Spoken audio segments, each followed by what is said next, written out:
آج سے اس چینل پر آپ گرین انٹرٹینمنٹ کی ڈراموں کی خوبصورت سٹوریز بھی سنیں گے۔ اگر آپ سننا چاہتے ہیں اس سے پہلے آپ میرے چینل کو سبسکرائب کر دیں، لائک کر دیں اور شیئر کر دیں۔ تو آج سٹوری ہے مردان کے پہاڑوں میں ایک لڑکی کی جس کا نام ہے باربینا، اور یہ افغانستان کی لڑکی ہے جو کہ پاکستان میں مردان کے علاقے میں رہتی ہے۔ وہاں پر رہتے ہیں ایک حاجی صاحب جو کہ اس باربینا کے بھائی سے کابلی پلاؤ کھاتے ہیں، اور اس ڈرامے کا نام بھی کابلی پلاؤ ہے۔ باربینا کابلی پلاؤ بہت اچھا بناتی ہے اور حاجی صاحب اس کے بھائی سے اکثر کابلی پلاؤ کھانے کے لیے آتے ہیں۔ وہ اس سے سوال کرتے ہیں کہ اس کا نام کابلی پلاؤ کیوں ہے؟ باربینا کا بھائی کہتا ہے کیونکہ یہ ایک شاہی ڈش ہے، یہ پہلے بادشاہ کے محل میں پکا کرتی تھی، جب بادشاہت ہی نہیں رہی تو یہ بھی در بدر ہو گیا ہماری طرح۔ اور حاجی صاحب یہاں پر تبلیغی جماعت کے ساتھ ہیں جو کہ ایک بہت ہی امیر شخص ہیں اور ایک کاروباری شخص ہیں، لیکن انہیں اپنے کاروبار سے کوئی لگاؤ نہیں ہے۔ وہ اللہ کی راہ میں ملک کے مختلف حصوں میں جاتے ہیں۔ باربینا کا بھائی بھی اسی جماعت کے ساتھ ہے اور وہ روزانہ مسجد میں انہی کے تبلیغی جماعت کے ساتھ بیٹھتا ہے۔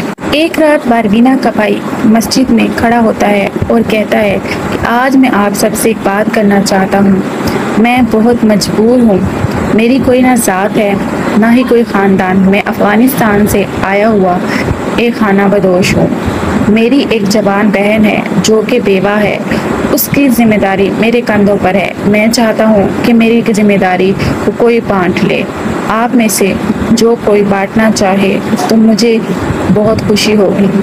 باربینا کے بھائی کی یہ بات سن کر وہاں پر موجود ایک شخص باربینا سے نکاح کرنے کے لیے تیار ہو جاتا ہے۔ حاجی صاحب اس علاقے کے ایک کپڑا فروش کے ساتھ بیٹھے ہوتے ہیں۔ وہ کپڑا فروش حاجی صاحب کو کہتا ہے، حاجی صاحب آپ کے پاس تو اتنا پیسہ ہے کہ آپ یہاں پر اپنی ایک دکان لگا سکتے ہیں، بس آپ مسجد میں ہی پڑے رہتے ہیں، اتنا پیسہ کیا ہے آپ؟ حاجی صاحب کہتے ہیں میرے پاس تو کوئی پیسہ نہیں ہے، جو بھی کاروبار تھا میں نے اپنے بھائی کو دے دیا اور اپنی دونوں بہنوں میں بانٹ دیا ہے۔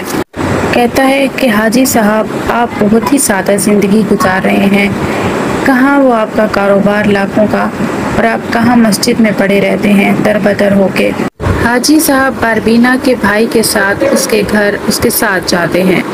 وہاں انہیں پتہ چلتا ہے کہ باربینا کی ایک شرط ہے کہ وہ 2 لاکھ اسے کوئی دے گا تو وہ اسی سے نکاح کرے گی، اور اس کی وجہ اس کا ایک معذور بھائی ہے، وہ اس کا علاج کروانا چاہتی ہے، اسی لیے بھی وہ کسی کے ساتھ بھی نکاح کرنا چاہتی ہے۔ اس کا بھائی ایک بہت اچھا فٹ بال پلیئر تھا اور ایک نوجوان اور خوبصورت شخص ہوتا ہے۔ حاجی صاحب اسے دیکھ کے بہت پریشان ہو جاتے ہیں اور دکھی ہو جاتے ہیں۔ وہ سوچتے ہیں کہ باربینا کی مدد بغیر نکاح کے بھی تو کی جا سکتی ہے۔ اس مقصد کے لیے وہ اس دکاندار کے پاس جاتے ہیں جہاں وہ کپڑا کے لیے بیٹھے ہوتے ہیں۔ وہ کپڑا فروش حاجی صاحب کو کہتا ہے، حاجی صاحب وہ شخص آپ کو لوٹ رہا ہے، آپ کے پاس بہت پیسہ ہے اسی لیے وہ آپ سے پیسے مانگ رہا ہے، ٹھیک ہے میں دے دیتا ہوں، پیسے تو آپ کے ہی ہیں، یہ لیجیے 2 لاکھ روپے۔ حاجی صاحب وہ 2 لاکھ لے کے چل پڑتے ہیں۔ حاجی صاحب وہ 2 لاکھ لے کے اس باربینا کے بھائی کو دے دیتے ہیں اور اسے کہتے ہیں کہ تمہاری بہن میری امانت ہے، اور پھر اللہ کی عبادت میں مشغول ہو جاتے ہیں۔ اور اس دن وہ شخص جو باربینا سے نکاح کرنا چاہتا تھا وہ حاجی صاحب کو کہتا ہے کہ آپ میرا نکاح باربینا سے کرا دیجئے۔ حاجی صاحب کہتے ہیں وہ کسی اور سے نہیں کرنا چاہتی، اسی لیے تو میں نے اسے منع کیا تھا کہ تم اپنی بہن کو آپ کہیں نکاح نہ کرنا، وہ میری امانت ہے۔ وہ بہت ضد ہوتا ہے وہ لڑکا، حاجی صاحب میرے لیے آپ بات کر کے دیکھیں۔ حاجی صاحب حامی بھر لیتے ہیں۔ دوسری طرف حاجی صاحب کے گھر والوں کو دکھایا جاتا ہے، حاجی صاحب کی بھتیجیاں ہوتی ہیں، ایک بھتیجی کی منگنی ہوتی ہے اور وہ کہتی ہے کہ جب تک ابا نہیں آئیں گے میں منگنی نہیں کروں گی، میں کمرے سے باہر ہی نہیں آؤں گی جب تک وہ میری منگنی میں شریک نہیں ہوں گے۔ وہ اس بات پر بضد ہوتی ہے اور اس مقصد کے لیے وہ حاجی صاحب کو فون کرتی ہے کہ جب تک آپ نہیں آئیں گے میں منگنی والے دن کمرے سے باہر بھی نہیں آؤں گی، میں منگنی نہیں کروں گی، آپ کو آنا ہوگا۔ حاجی صاحب وہ فون سن کے جانے کی تیاری کرتے ہیں اور اس تبلیغی جماعت کے امیر آتے ہیں اور حاجی صاحب کو کہتے ہیں کہ آپ ابھی واپس جا رہے ہیں؟ हमें तो अभी बहुत से इलाकों में जाना था, आपका यहाँ होना बहुत ज़रूरी है। लेकिन हाजी साहब कहते हैं मेरी भतीजी की मंगनी है, मेरे लिए जाना बहुत ज़रूरी है, वो मेरे बगैर मंगनी नहीं करेगी।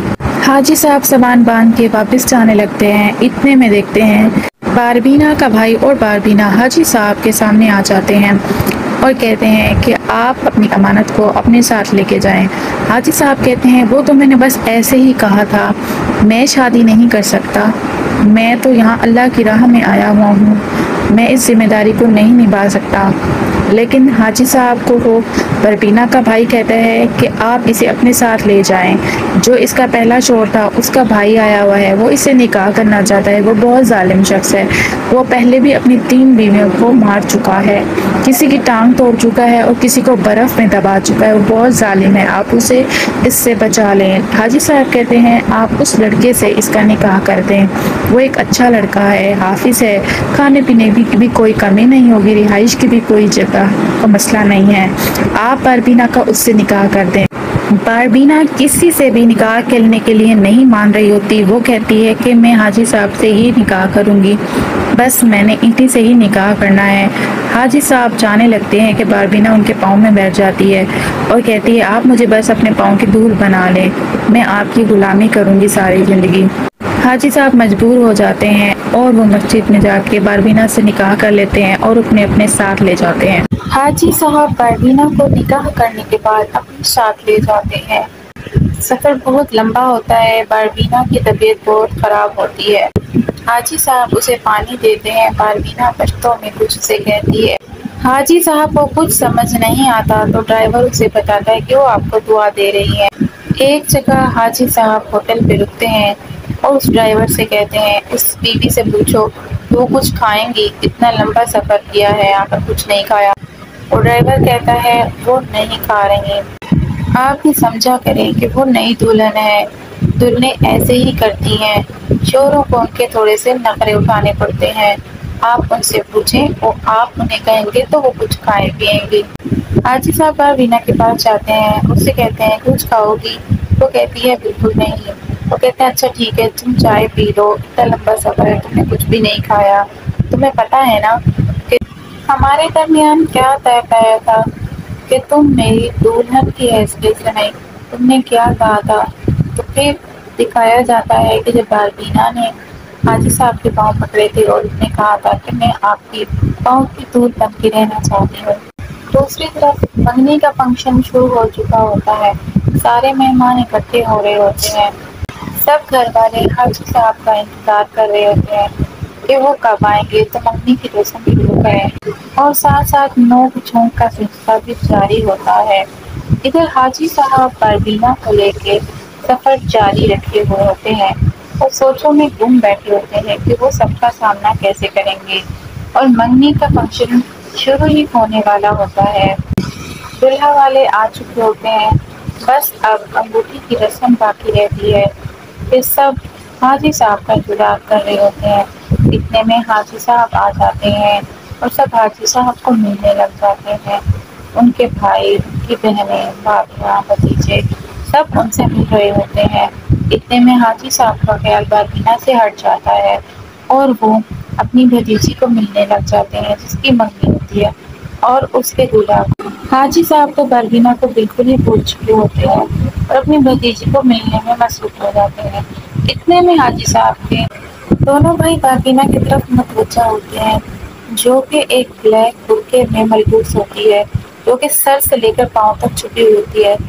वो इसे कहते हैं कि चोर चोर चोर चोर, तो सब कहने लग जाते हैं और सब इकट्ठे हो जाते हैं।